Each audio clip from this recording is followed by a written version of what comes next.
Persistent bullying is one of the worst experiences a child can face. How can it be prevented? Peter Smith, professor of psychology at the University of Sheffield, directed the Sheffield Anti-Bullying Intervention Project, funded by the Department of Education. Here he reports on the findings. Bullying can take a variety of forms, from the verbal, being taunted or called hurtful names, to the physical, being kicked or shaved, as well as indirect forms, such as being excluded from social groups. A survey I conducted with Irving Whiteley found that in British primary schools, up to a quarter of pupils reported experience of bullying, which in about 1 in 10 cases was persistent. There was less bullying in the secondary schools, with about 1 in 25 suffering persistent bullying. But these cases may be particularly recurrent. Bullying is clearly unpleasant and can make the child experiencing the feeling unworthwhile and depressed. In extreme cases, it can even lead to suicide. Though this is thankfully real, victimized pupils are more likely to experience difficulties with interpersonal relationships as adults, where children who persistently bully are more likely to grow up to be physically violent and convicted of antisocial offense. Until recently, not much was known about the topic, and little help was available to teachers to deal with bullying. Perhaps as a consequence, schools would often deny the problem. There is no bullying at this school has been a common referring, almost certainly untrue. Fortunately, most schools are now saying there's not much bullying here, but when it occurs, we have a clear policy for dealing with it. The 3 factors are involved in this change. First is an awareness of the severity of the problem. Second, a number of resources to help tackle bullying have become available in Britain. For example, the Scottish Council for Research in Education produced a package of materials, actions against bullying, circulated to all schools in England and Wales, as well as in Scotland in summer 1992, with a second pack supporting school against bullying produced the following year. In Ireland, guidelines on countering bullying behavior in post-primary schools was published in 1993. Third, there is evidence that these materials work and that schools can achieve something. This comes from carefully conducted before and after evaluations of interventions in schools, monitored by a research team in Norway after an intervention campaign was introduced nationally. An evaluation of 42 schools suggests that over a 2-year period, bullying was halved. The school field investigation, which involved 16 primary schools and 7 secondary schools, found that most schools succeeded in reducing bullying. Evidence suggests that a key step is to develop a policy on bullying, saying clearly what is meant by bullying and giving explicit guidelines on what will be done if it occurs, what recourse will be kept, who will be informed, what sanctions will be employed. the policy should be developed through consultation over a period of time, not just imposed from the head teacher's office. Pupils, parents, and staff should feel they have been involved in the policy, which needs to be disseminated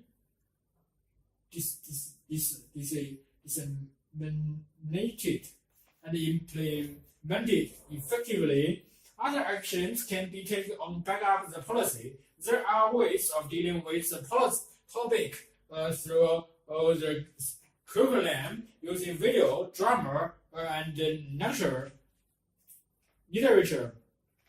These are useful for raising awareness and can best to tied into earlier phases of development, where the school is starting to discuss the issue of bullying. And they are also useful in reviewing the policy for new pupils or revising the lines of experience. The curriculum work alone may only have short-term effects. It should be an addition to policy work, not a substitute. There are also ways of working with individual pupils or in small groups.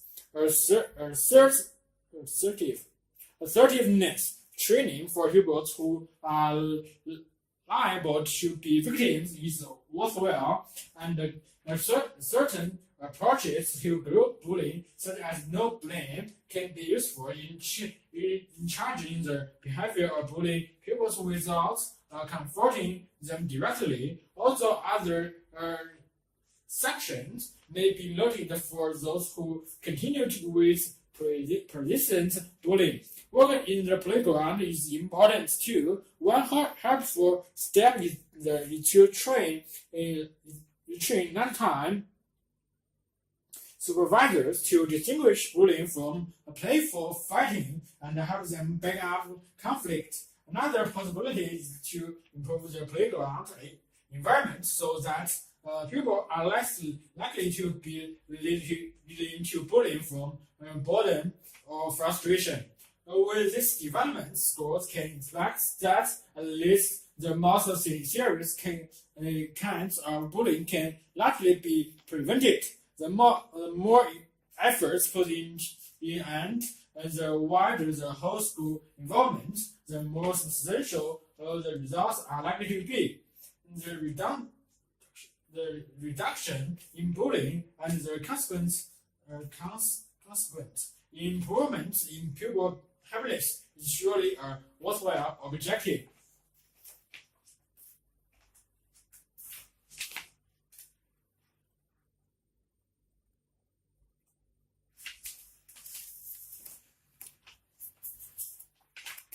Do literate women make better mothers? Children in development countries are healthier and more likely to survive past the age of 5 when their mother can read and write.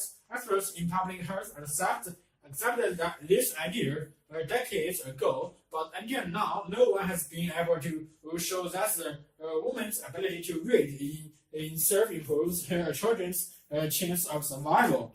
Most literate women learned to read in primary school, and the fact that a woman has had an education may simply indicate her family's worth or that it values its children more highly. Now, a long-term study carried out has eliminated these factors by showing that teaching reading to poor adult women who would otherwise have remained illiterate has a direct effect on their child's health and survival. In 1979, the government of accepted a number of school programs, including a national literacy course. By 1985, about 300,000 illiterate adults from all over the country, many of whom had never attended primary school, had learned how to read, write, and use numbers. During this period, researchers from the Liverpool School of Tropical medicine in the Central American Institute of Health in the National Autonomous University of Latvia and the Costa Rica Institute of Health interviewed nearly 3,000 women, some of whom had learned to read as children, some during their literacy courses, and some who had never learned at all. The women were asked how many children they had given birth to and how many of them had died in infancy. The research teams also examined the surviving children to find out how were nourished they were. The investigation findings were striking.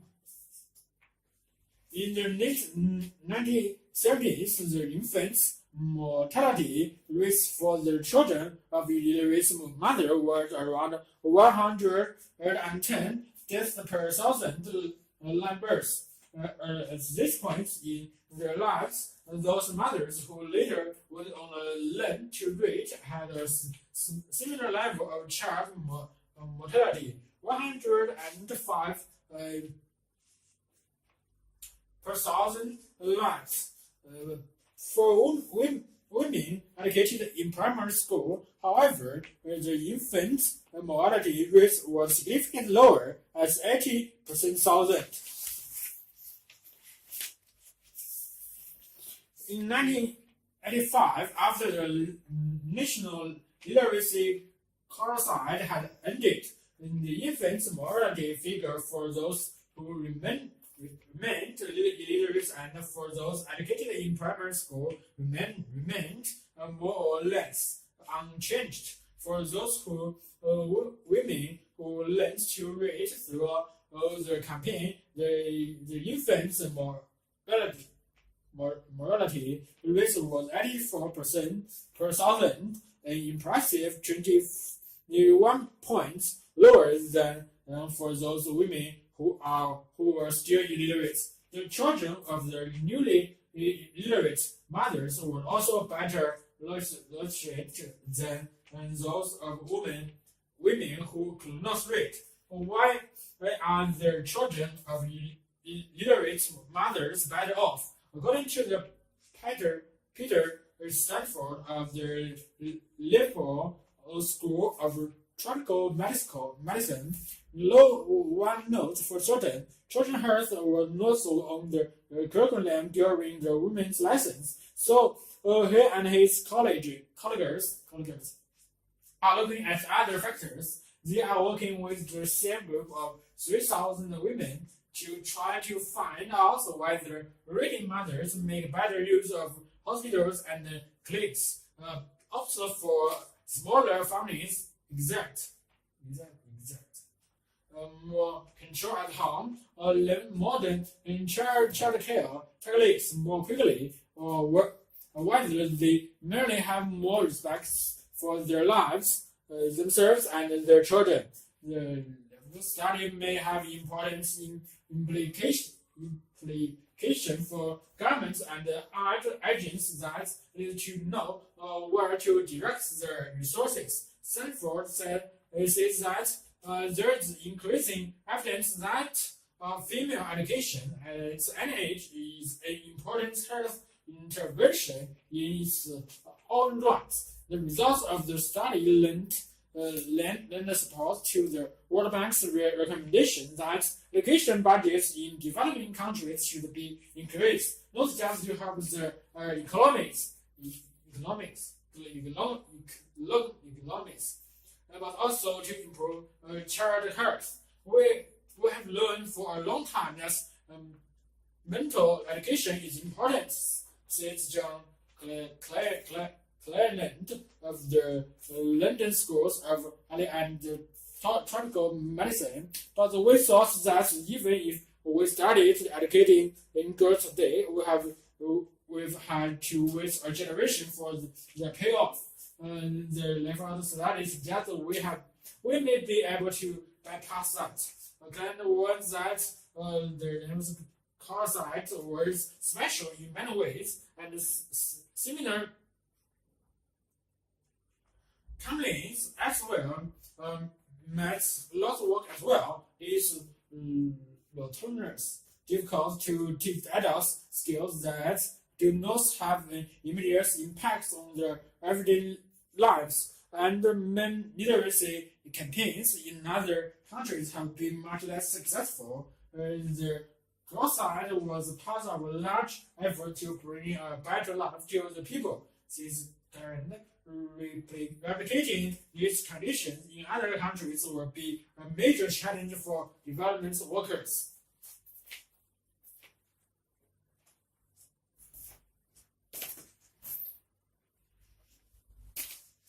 Dr. Ring says a few months ago, Kenny Scoffer, sales representative of a major global pharmaceuticals company, walked into a medical center in New York to bring information and free samples of her company's latest products. And that day, she was lucky. A doctor was available to see her.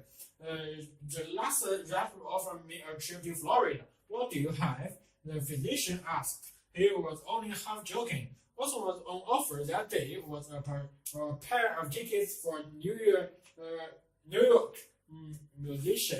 musical. But on any given day, what Scoffer can offer is typical for today's drug strap, a car trunk for promotional gifts and gadgets. Budget size could buy lunches and dinners for a small country. Hundreds of free drug samples and the freedom to give a physician $200 to prescribe her new product to the next 6 patients who fits the drug's profile, and she also has a few 1,000 Colombia to offer in exchange for doctors or attendance at the company's last educational lecture. Setting pharmaceuticals is a daily exercise in ethical judgment. Salespeople like Scoffer walk the line between the common practice to buying prospects time with a free meal and bringing doctors to prescribe the drugs.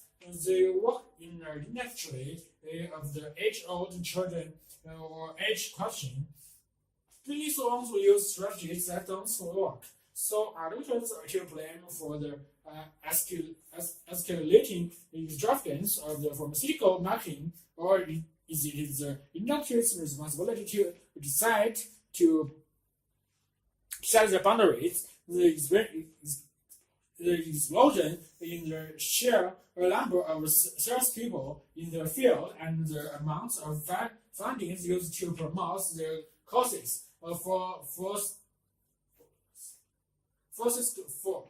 first close examination of the pressures, much needed information and education to physicians. In many cases, the glossy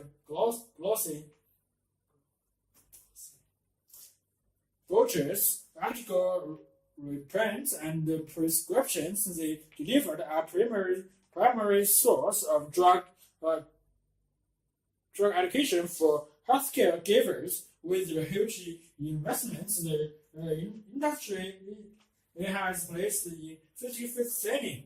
And such people have essentially become specialists in one drug or group of drugs. A tremendous advantage in getting the attention of busy doctors in needed of quick information. But the sales push area still stops in the office. The flashy brochures and the pamphlets left by the sales reps are often followed up with meals at expensive restaurants, meeting in warm and sunny place, and in foundation of promotional gadgets. Rarely do patients watch a doctor's write with a pen that is emblazoned with a drug's name, or say a nurse use a tablet not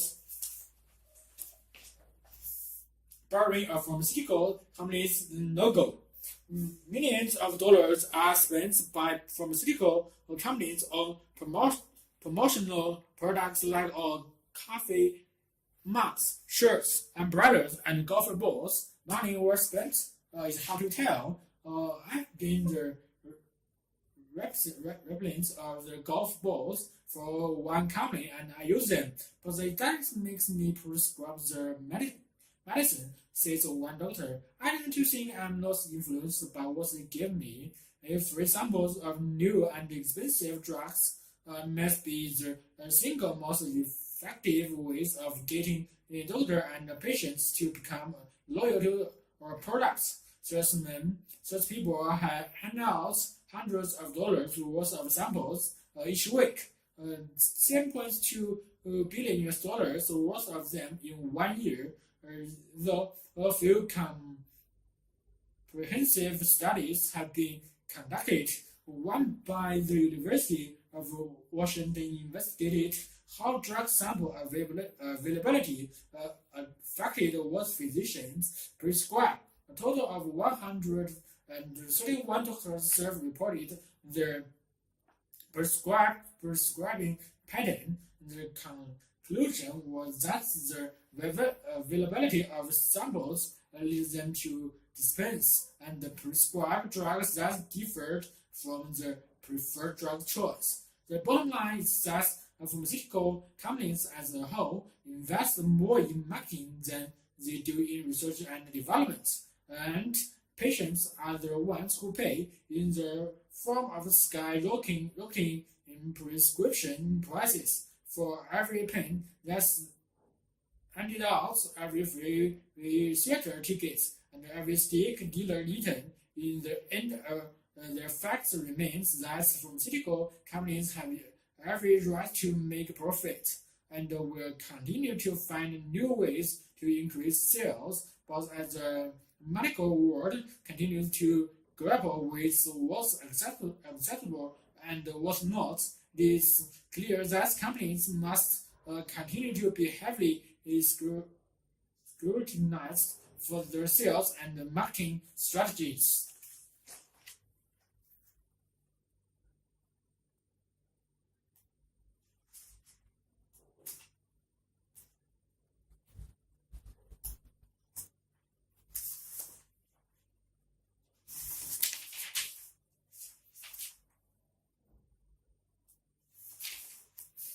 The search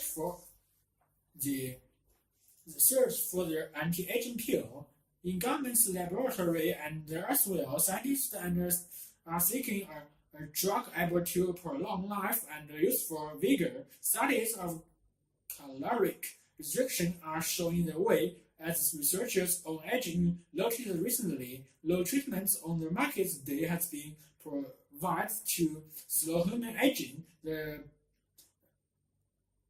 build-up of molecular and cellular damage that increases vulnerability to infirmity as we grow older, but one intervention conception of a low-calorie yet nutritionally balanced diet works incredibly well in a broader range of animals, increasing longevity and prolonging good health. Those findings suggest that caloric restriction could delay aging and increase longevity in humans too. Unfortunately, for maximum benefits, people will probably have to reduce their caloric intake by roughly 30%, equivalent to dropping from 2,500 calories a day to 1,750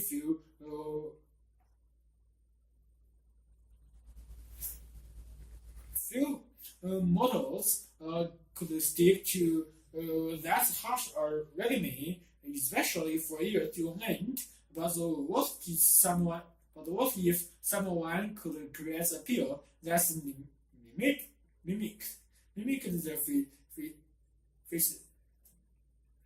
the physiological effects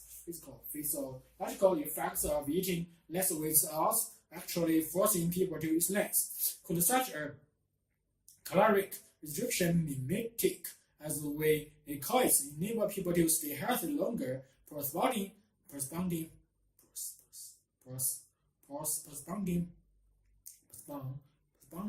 aging-related disorders such as diabetes,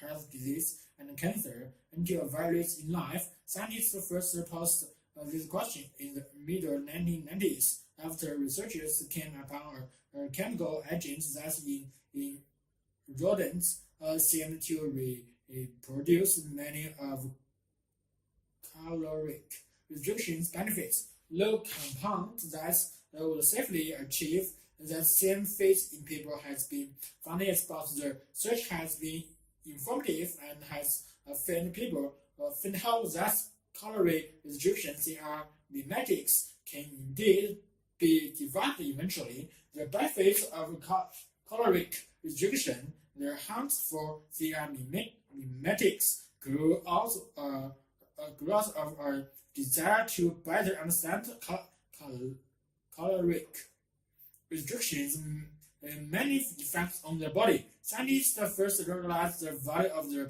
practice more than 60 years ago, when they found that rats fed a low-calorie diet lived longer on average than free-feeding rats, and also had a reduced incidence of conditions that become increasingly common in old age. What is more, some of the treated animals survived longer than the others than living animals in the control group, which means that the maximum lifespan, the oldest attainable age, lost merely is the normal lifespan increased. Various interventions such as infection fighting drugs can increase a population's average survival time, but only approaches that slow the body's rate of aging will increase the maximum lifespan. The rat finding have been replicated many times and extended to creatures ranging from yeast to fruit flies, worms, fish, spiders, moths, and hamster. Until fairly recently, the studies were limited to short-lived creatures genetically distant from humans, but calorie restriction projects underway into species more closely related to humans. Rushes and squirrel monkeys have made the scientists optimistic that they are mimetics who will help people.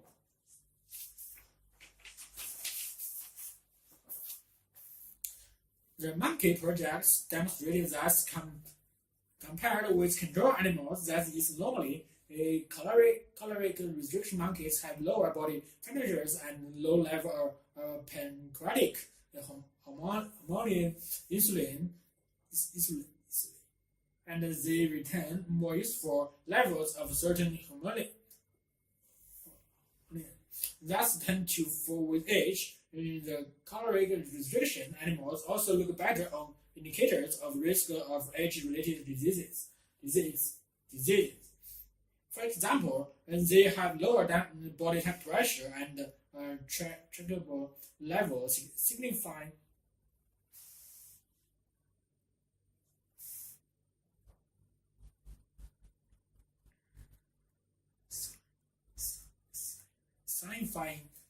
the decreased likelihood of his disease, and they have more normal blood glucose levels, pointing to a reduced risk for diabetes, which is marked by usually high blood glucose levels. Further, it has recently been shown that rhesus monkeys keep the calorie-restricted diet for an extended time, near 15 years, have less chronic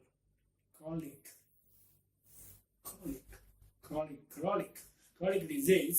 They and the Other monkeys must be followed still longer. However, to know whether low calorie intake can increase both the average and maximum lifespan in monkeys, unlike the multitude of elixir being touted as the latest anti-aging cure, CR mimetics would alter the fundamental process that's underlying aging. We aim to develop compounds that for cells into activating maintenance and repair. How a prototype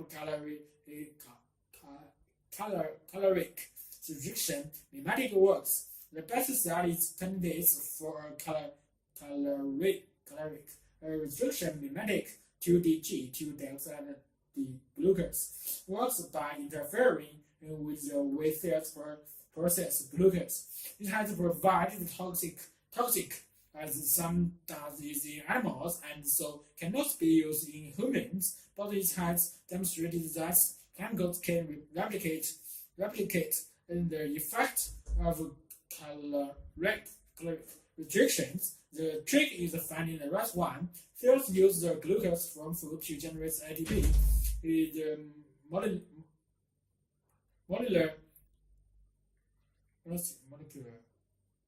has powered many activities in the body. By limiting food intake, calorie restrictions minimize the amounts of glucose entering the cell and decrease ATP generation. With 2DG is administered to animals that's eating normally. Glucose rich cells in abundance, but the structure prevents most of it from being processed and thus reduce ATP synthesis. Researchers have proposed several explanations for why interruption of glucose processing and ATP production may retard aging. One were related to the ATP making machinery's emission of free radicals, which are thought to contribute to aging and to such age-related diseases as cancer by damaging cells. Reduced operation of the machinery should limit their production and thereby constrain the damage. Another hypothesis suggests that decreased processing of glucose could indicate to cells that food is secure, even if it isn't, and induce them to shift into an anti-aging model that's emphasizing preservation of the organism over such luxuries as growth and reproduction.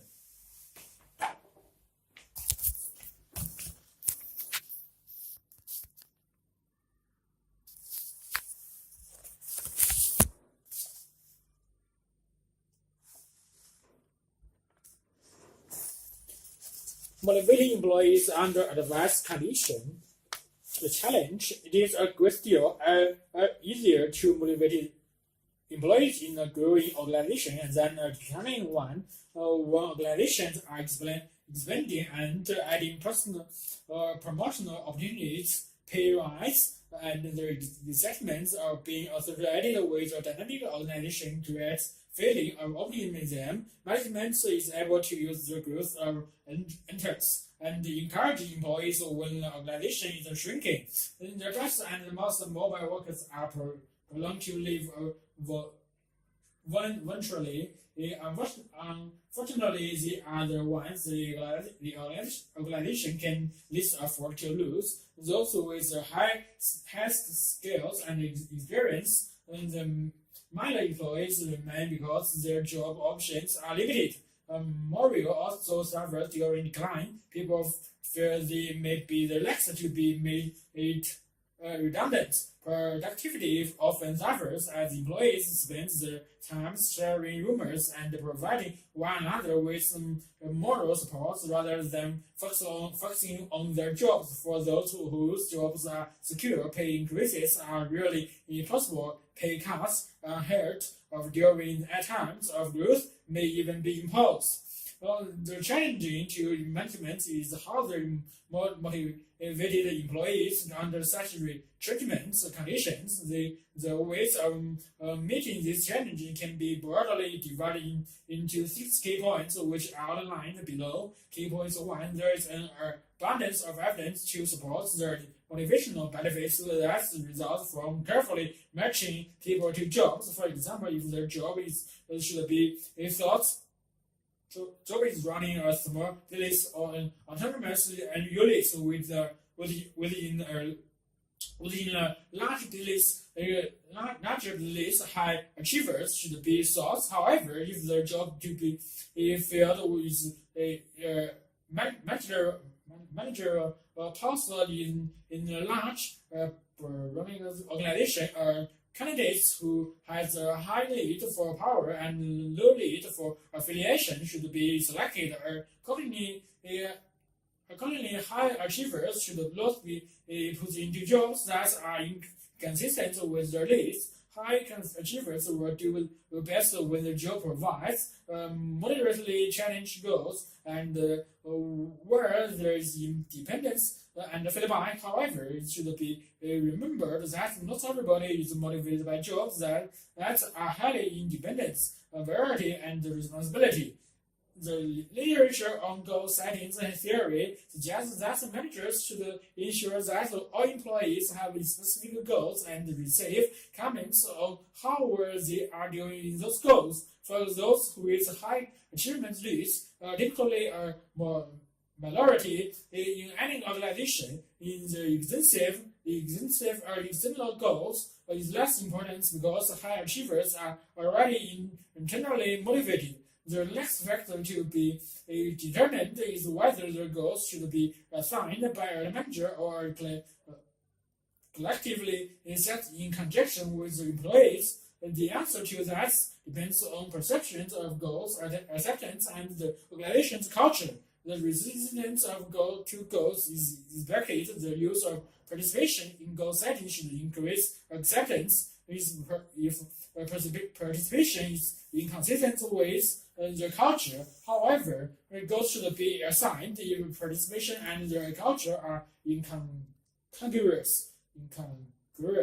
Employees are likely to perceive the participation process and manipulative and to be negatively affected by it.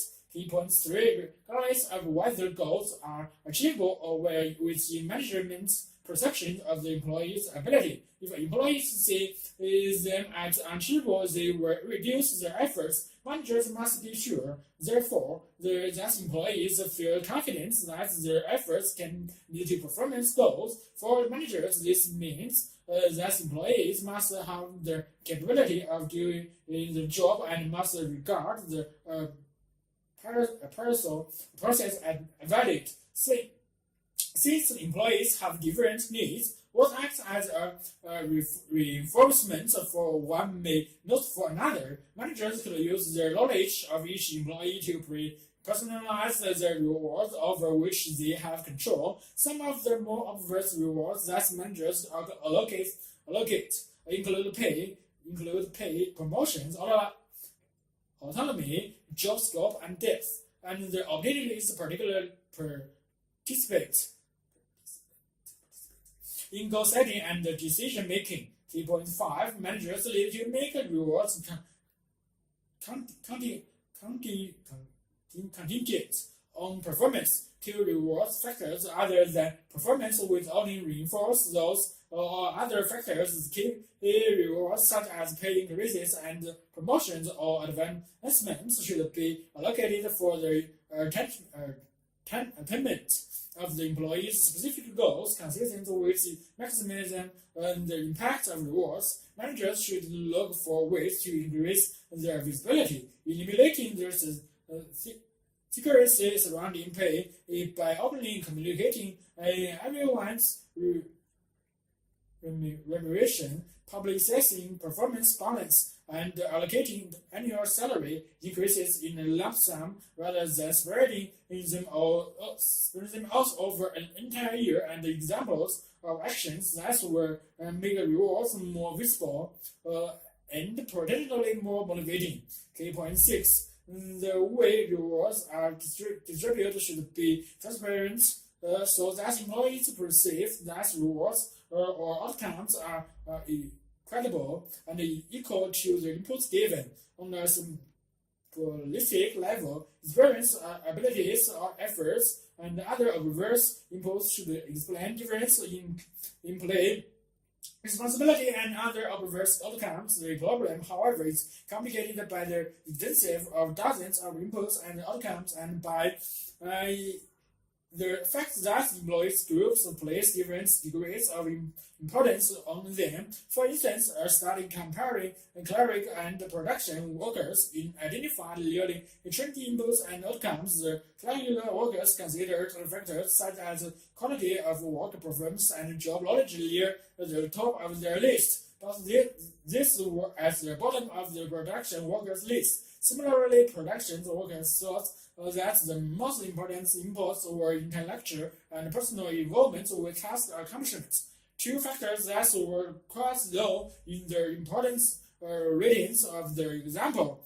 Production workers rated the advancements very highly, whereas clerks workers rated advancements in the lower third of their list. Scientific findings suggest that one person is equally is another inequally. So, an editor should properly weigh different inputs and outcomes according to employees group.